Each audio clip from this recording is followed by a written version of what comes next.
Sanibona bakwethu namhlanje ngithi angibuye futhi kule channel ngizochaza okunye engikubuzwe umbhali ongibhalelile bakwethu kwi comment section yethu engixoxela ethi uke wathi elele wabe sezibona esezweni elikude elilapho kwakhona khona uthe ini konje Nkosi yami uDinewo ngicanga ususho kanjalo. So ngaleyo ndlela leyo uthi wazibona lapho ephezulu endiza emoyeni. Ngibe sengiyamphendula ngale ndlela engimphendule ngayo ke. Kodwa engifisa mina ukuthi ngike ngikwazise abantu bakwethu ilokhu. Impela bakhona abantu abandizayo abahamba bephuphe bendiza bephezulu, phezulu emafini, phezulu ezweni elithize angalazi. Ngicela ukubuza lento ngabe isuke ingekho yini noma isuke ingabe ikhona? Isuke ikhona. Lapho asuke ezibona ekhona, usuke ekhona impela nje. Usuke ekhona. Ngoba uyabona uma idlozi lakho likwazi ukuthi likutshele into okufanele uyilungise wena mase uyayilungisa ibe yiyona. Okusho ukuthi ayikho into othi mawuyiphupha ngokwedlozi ibe ingakulimazi ibe ixoxela into ethize mase wena uthi cha ayikho. Yazi igeja kuphi? Igeja lapho uthola ukuthi khona wena awuzazi ukuthi awuziqondi ukuthi ungubani kahle hle wena ke.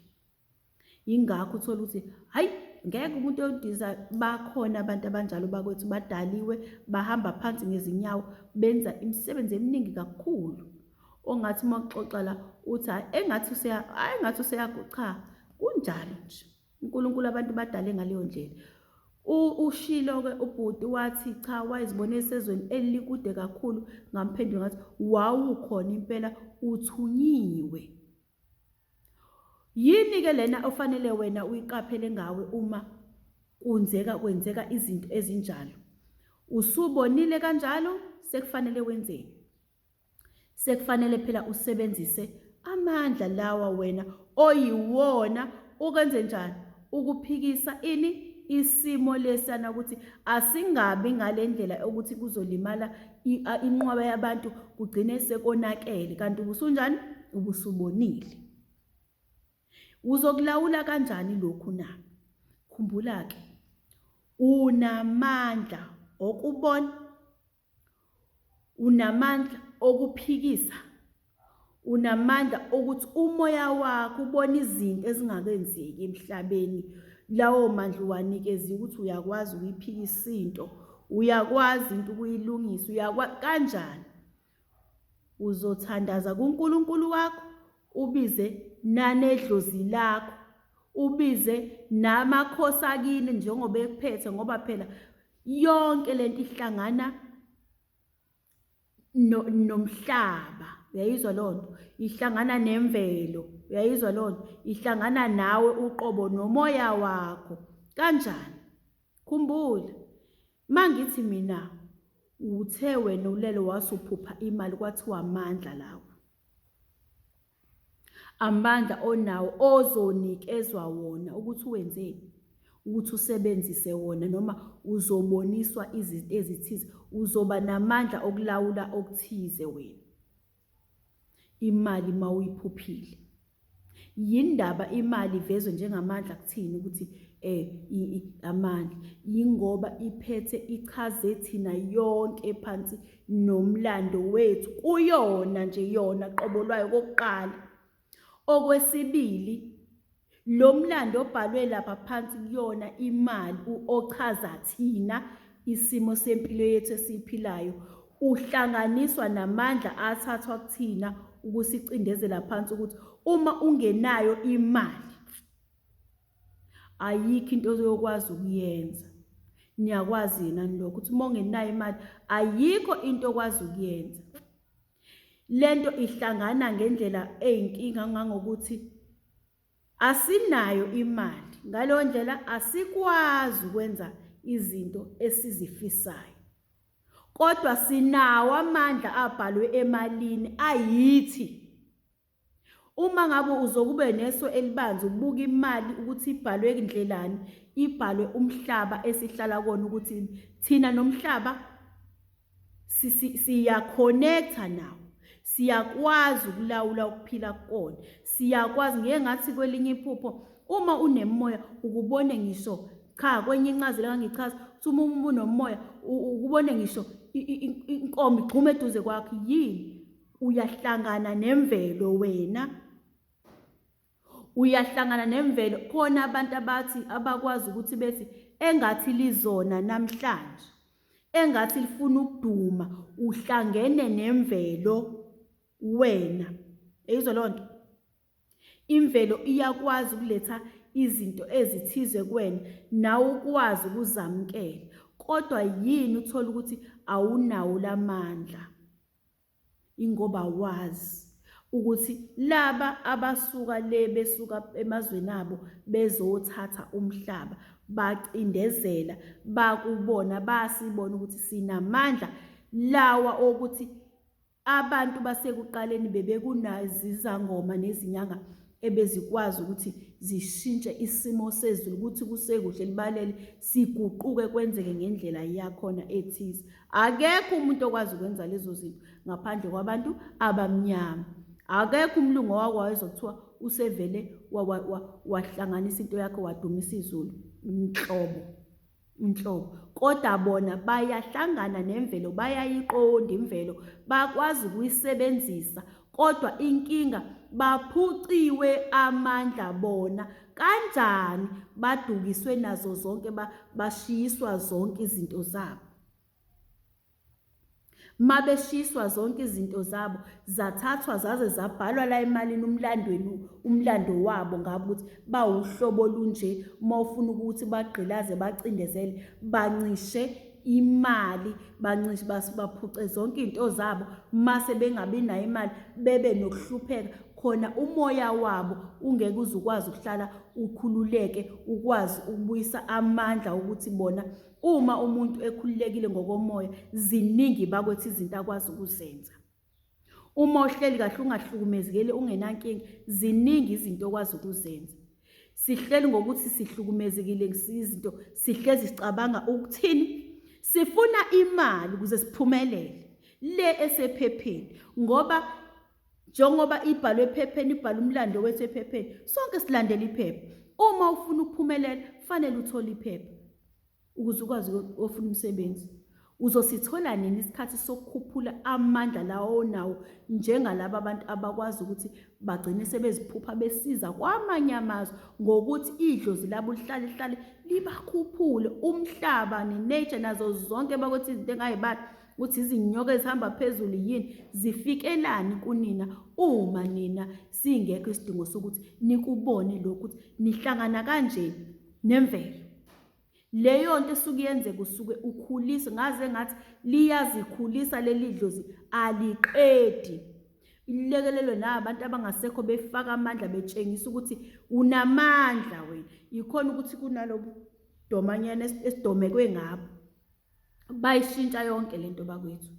Ngiyayithanda lento ukuthi ngike ngiyixoxe futhi bakwethu ngiyathanda ukuthi sike siyixoxe sibukisise ukuthi kahle thina singabantu abanamandla ngalendlela ukuthi zonke lezi zinto esizikhalelayo ngeke sizikhalela uma ngase sikhumbula ukuthi amandla esinawo siwaphiwe thina ikhona ukuthi sadideka la sidideke khona.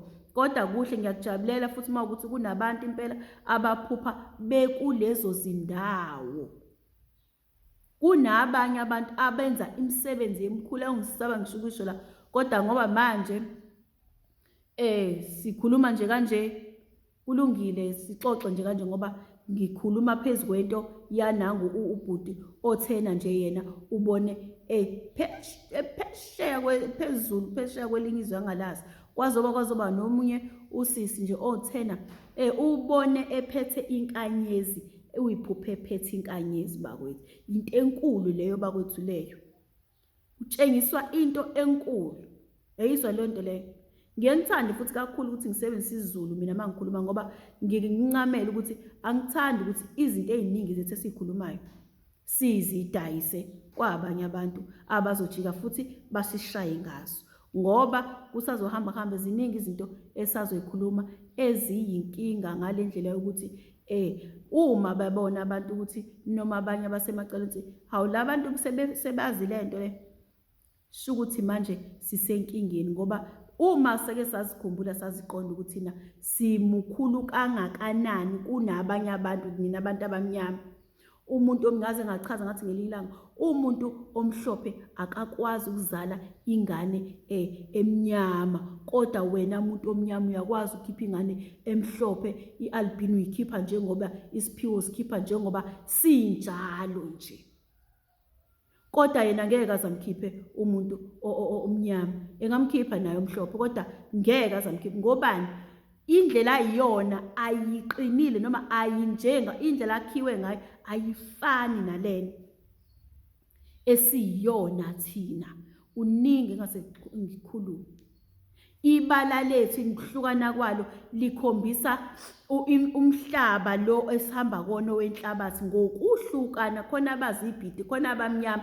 Njengoba kunje sibalansisiwe kanje, sinikezwe amandla kodwa athathiwe saphucwa izinsiko, saphucwa yonke into ukuthi siqedwe lamandla avela sevela ngemali kubantu abangasekho belokho bekhombile ukuthi into yeni laphaya igqutshwe lokho. Njengoba bekhuluma abangasekho isakhulunywa leyo ndaba ukuthi lento iyafunakala. Uma kukhona labo bantu abanenhlanhla abakwazi ukuthi bagcine sebezibona bona bezifunda ukuthi manje benza izinto ezinkulu, angathi uzokwenza into ethize manje ayenze ungakholwa, uzibuza awulona ngoba cha yilawo mandla asuka asebenza uNkulunkulu ekwazi ukuthi angene kuye ngomoya asebenze anzele nabanye abantu bekwazi ukuthi bekubone ukukhanya okuthize okwedlozi noNkulunkulu. Lezo zinto ezinjalo bakothi ngiyafisa ukuthi sizinaki. Ngiyazi njengamanje ngikhuluma into edidayo manje, kodwa ke injalo indaba injalo nje. Ingakho bakwethu uthola ukuthi ziningi izinto efanele siyilungise. Kusazobuya ngichaze nalabantu abanemoya bathwasayo ukuthi inhloso yalonto le fanele iphelele kuphi iyona yonke, fanele igcine nje kuphi iyona yonke. Futhi ningaze ngithi ngiyoze ngibuye, ake ngithi ukuqhubeka kancane ukuthi leyo nto leyo ifanele igcine kuphi. Inhloso ukuthi njengoba kukhushulwa lo moya lena esinayo ezimpilweni zethu sitshengiswa nayidlozi, okusho ukuthi nje nalabo abasekuthiwa wozothatha umthathele umsebenzi khona uzosebenza bakwethu, lapho abantu bakini basuke funa uzobathula umthwalo abakade bewenza besela emhlabeni.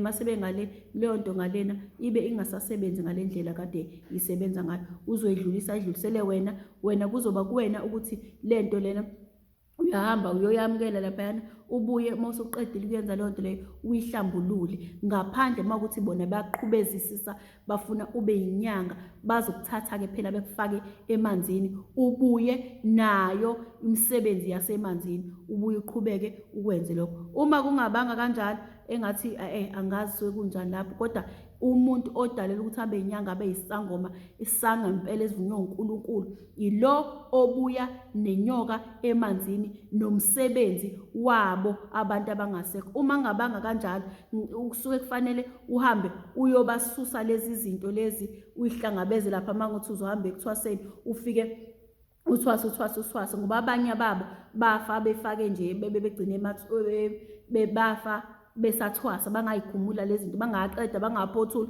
bangenza lutho. Egcineni kosuku esehambile uzobuya acele uthi umsusele into, ngoba uthola ukuthi emndenini laphana umoya okhona awufani nalo moya ofika nawo, ngoba ingakho gcina kuvela labantu abanedlozi kuthiwa liyinkomo emhlophe ihamba phezulu nje, abantu abakanjalo abahlanzekile. Mawufika nalezi zinto lezi azisangeni laphayana, fanele wena ngane yabo noma wena muntu wabo usengenwe yilento uhlangabeze leza zinto zabo usuyazenza uzenze. Emva kalokho mase uyahamba uyoyihlambulula, zihlanjululwe. Uma kuwukuthi uma uthi uyihlambulule base bekuthatha bethi cha sifuna thina uqhubeke ngale ndlela, uyongena emanzini phakathi lapho ubuye nomsebenzi uyobe usuwenza njalo. Kodwa uma bengakwenza kanjalo, dadewethu uhlambulula lezo zinto lezo mase zisebenza ngalo moya lo vele fanele engikhuluma ngawo, ukuthi uNkulunkulu nedlozi lakho basuke befuna ukuthi wena ube nalamandla lawo kade ngiwachaza la ngemuva bakwethu.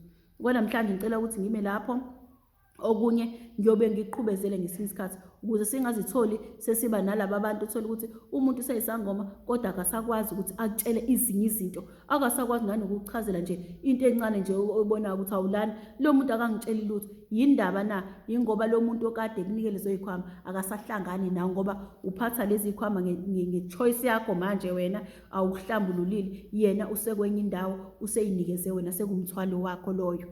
Yayizwa leyo nto leyo? Sekumthwalo wakho, sekukuwena uyothi nawe uma usuhambile emhlabeni, uma usuphinda futhi nawe ufuna omunye ozomphathisa zona akugeze wena. Uyayizwa leyo nto leyo? Bakwethu ake sinake lezi zinto, kodwa ngokuchaza kahle ngelila ngoba sengiyakusheshisa nje. Namhlanje ngiyabonga, ngicela ukuma lapho.